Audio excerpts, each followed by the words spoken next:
Como alterar a visibilidade de elementos HTML, claro, utilizando CSS.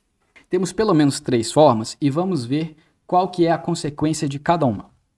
A gente pode alterar a visibilidade de um elemento usando a propriedade display.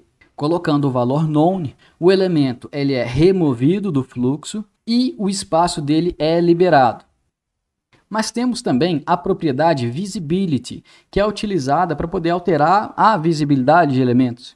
O valor padrão dessa propriedade é visible, indicando que o elemento está visível. Mas você pode utilizar o valor hidden, indicando que esse elemento ele está oculto.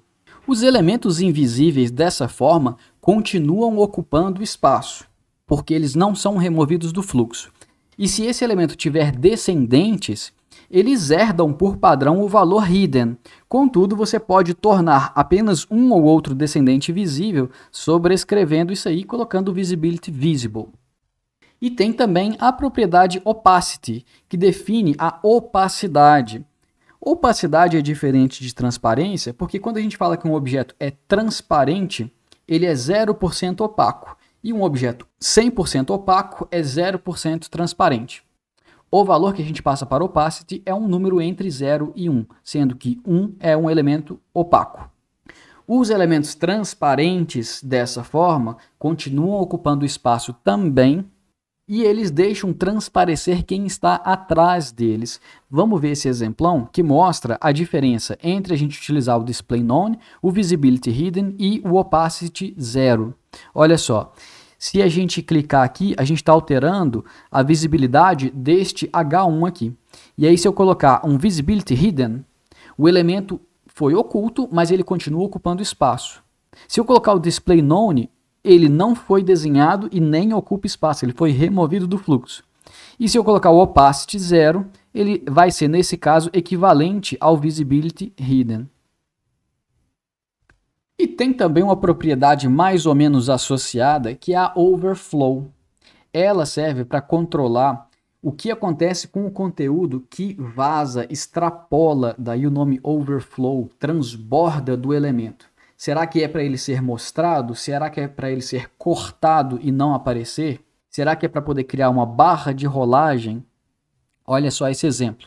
A gente tem uma div e texto lá dentro. E aí eu falei que essa div tem o valor da propriedade overflow como scroll, ou nesse caso também funcionaria auto. E eu já vou explicar a diferença. Aí o que acontece? Como eu defini uma altura máxima para essa div, ela não pode exceder essa altura. Só que o texto transbordou, tem mais texto do que caberia nessa altura. Como eu coloquei overflow de alto, né, ou então se eu colocasse scroll, ele colocou uma barra de rolagem nessa div. Olha que legal. A diferença de scroll para alto é o seguinte: o scroll ele sempre vai colocar a barra de rolagem, mesmo que esse texto coubesse dentro da div, ainda ia ter uma barra de rolagem, só que inativa. O alto de automático ele só coloca a barra de rolagem se precisar, então é sempre mais adequado. Mas tem também o overflow hidden. Se a gente colocar isso, o texto que foi para fora aqui vai simplesmente ser cortado e não vai ter como acessar ele porque não vai ter barra de rolagem. O valor padrão para overflow é visible. Aí o que acontece? O texto ele transborda o elemento, a gente continuaria vendo ele para fora aqui embaixo e ele acabaria ficando em cima das próximas coisas que você teria na sua página. Então o visible não fica muito legal não. E agora vamos falar sobre assombrações.